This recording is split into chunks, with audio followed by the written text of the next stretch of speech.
So being in the raw vegan world, and there's a big overlap, I think, with the law of attraction and personal manifestation crowd, we'll say, in the raw vegan community. And so, of course, I've heard about Abraham Hicks for a while now, and I've listened to some of the clips that people put as the audio for their Instagram memes or whatever. And I like what I've heard her say in those clips. It's very inspiring. And, I've thought over the last year, like, oh, I should really look into some of her stuff and read a book or listen to some of her longer lectures or speeches or whatever. And last night, while I was on YouTube, one of her videos popped up like in the little suggested column. So I clicked on it and I went to watch it first thing this morning because it was late last night. And it was, sort of a random little positivity manifestation kind of video. And then I did a search about Abraham Hicks and her potential relationship to Israel. I do that with everything now. If I want to look you up and see if I want to be inspired by you, I go check your relationship to Israel, because I'm not going to be influenced by someone who consciously supports genocide. I'm doing my best.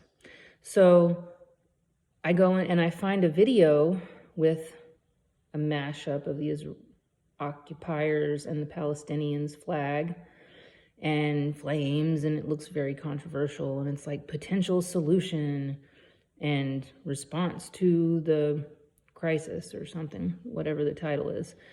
And so I'm listening to it. It's only 5 minutes long. This is early in the morning here. And so I'm really hoping to get something out of it, a way through, a way to sort of hold on to your humanity while holding space for the people who need it, the Palestinians. And I was really disappointed in that video. And now all of the comments are saying that this is an older clip, because it's not a video, it's an audio that's posted over this image of the flags. And so all these people are, oh, this is a much older interview. You can tell by their voices, yada, yada, yada. Isn't that funny? Yada, yada, yada. I might have to remove that. We'll see. Anyway,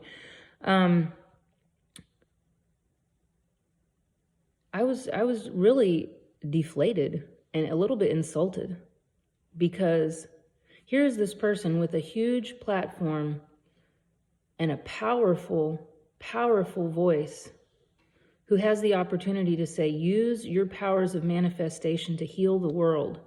And instead she says, well, they're playing their little games, and everyone who's involved sort of wanted it to happen, and that's why this person came who fit the bill, who fit the villain type, so they got exactly what they wanted, this person that they can blame. Excuse me?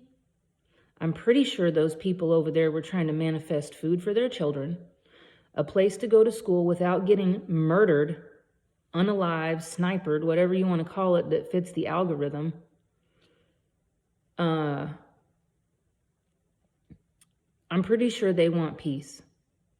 And within that population, of course, there are people who look for revenge as peace.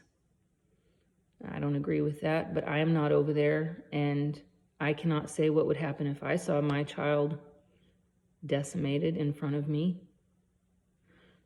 I can give you some ideas, and none of it would be very friendly.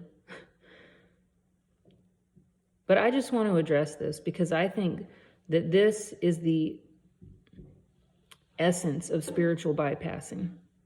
When you're in a position to say, well, they kind of wanted it.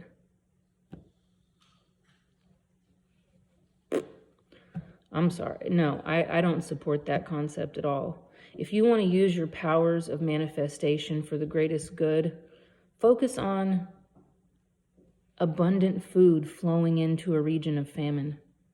And now I know, oh, you talked about famine. Now you're manifesting famine for the food to go to. maybe I'm not deep enough yet. Maybe I'm not advanced enough in the law of attraction thinking, profile yet. But you talk about the solution. If you talk about a solution, you are inherently acknowledging that there is a problem. We can't talk ourselves out of a math equation. A plus B, now that doesn't even make sense. 1 plus 1 equals 2. Well, I'll have to work on the math later, I guess, to make more sense of it. But there is something that is there. And you can't step over a problem without seeing the problem. If you refuse to see the problem, you step in it. And you can say, this doesn't exist. My pants are clean. Meanwhile, everybody else around you smells the horse shit. Okay?